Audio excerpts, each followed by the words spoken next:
नासिक में धर्मांतरण मामले की आरोपी निदा खान को आज कोर्ट से राहत नहीं मिली। नासिक की लोअर कोर्ट ने आज निदा खान की याचिका पर सुनवाई की।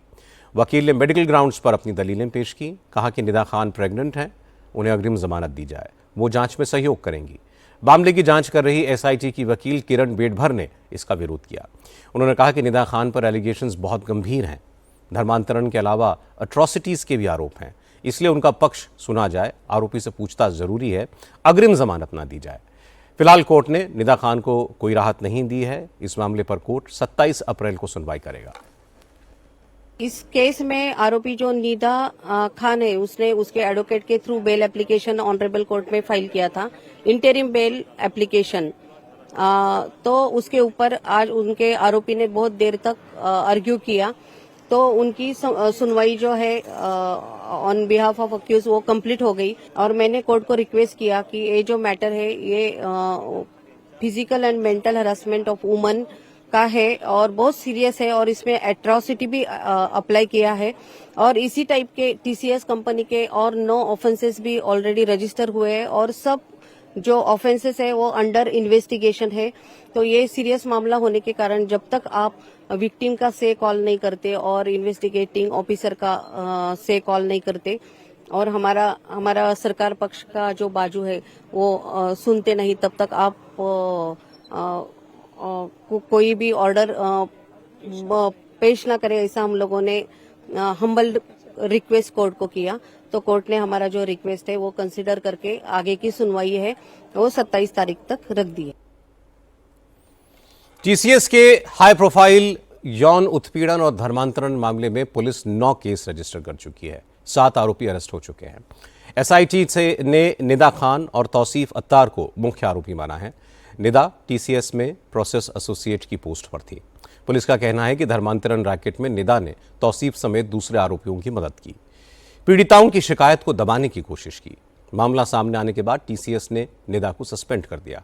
इंटरनल इंक्वायरी भी चल रही है। इंडिया टीवी को कई विक्टिम्स की शिकायतें मिली हैं। इस केस में इकलौते पुरुष शिकायतकर्ता ने जो बताया है वो बहुत डराने वाला है। पीड़ित ने अपनी शिकायत में कहा है कि ये गैंग तौसीफ अत्तार और दानिश ने छत्रपति संभाजी महाराज को लेकर अभद्र टिप्पणी की, हिंदू देवी देवताओं का अपमान किया। पीड़ित ने बयान में कहा है कि मेल और फीमेल दोनों कर्मचारियों पर प्रेशर क्रिएट किया जाता था। 2023 में ईद के दौरान तौसीफ उसे घर ले गया, जबरदस्ती सर पर टोपी पहनाकर फोटो खींच ली, उसे एक ग्रुप में ऐड करके वो फोटो डाल दी। पीड़ित ने यह भी कहा कि तौसीफ, दानिश शेख, शाहरुख शेख, रजा मेमन उसे कलमा पढ़ने के लिए मजबूर करते थे, उसे होटल में ले जाकर जबरदस्ती नॉनवेज खिलाते थे। पीड़ित ने कहा कि हिंदू धर्म के खिलाफ बोलकर उन्होंने उसका धर्मांतरण करने का प्रयास किया। जब उसने इस गैंग से दूरी बनाई तो उसकी झूठी शिकायतें की गई। हेड ऑफिस में गलत रिपोर्ट्स भेजकर उस पर दबाव बनाया गया। इस मामले में एक पीड़ित महिला का बयान इंडिया टीवी के पास है। पीड़िता ने अपने बयान में कहा है कि उसे जून 2025 में 3 महीने की उसकी ट्रेनिंग थी। रजा मेमन का ट्रेनिंग से कोई कनेक्शन नहीं था, इसके बावजूद वो बार बार ट्रेनिंग रूम में आता था, उसकी निजी जिंदगी को लेकर सवाल पूछता था।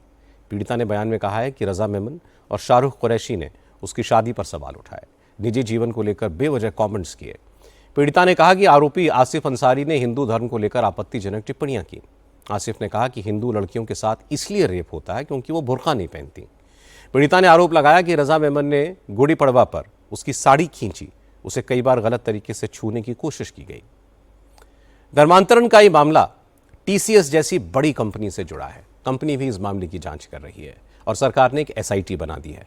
सरकार ये पता लगा रही है कि ये सिर्फ एक कंपनी के एक सेंटर का मामला है या फिर इस तरह का कोई गैंग काम कर रहा है जिसके तार दूसरी कंपनियों तक फैले हुए हैं। और हैरानी की बात यह है कि आज तक इसका एक मामला नागपुर से भी सामने आया। नागपुर में भी कुछ लोगों ने जबरन धर्मांतरण की कोशिश के आरोप लगाए, इसलिए इस मामले की तह तक जाना जरूरी है।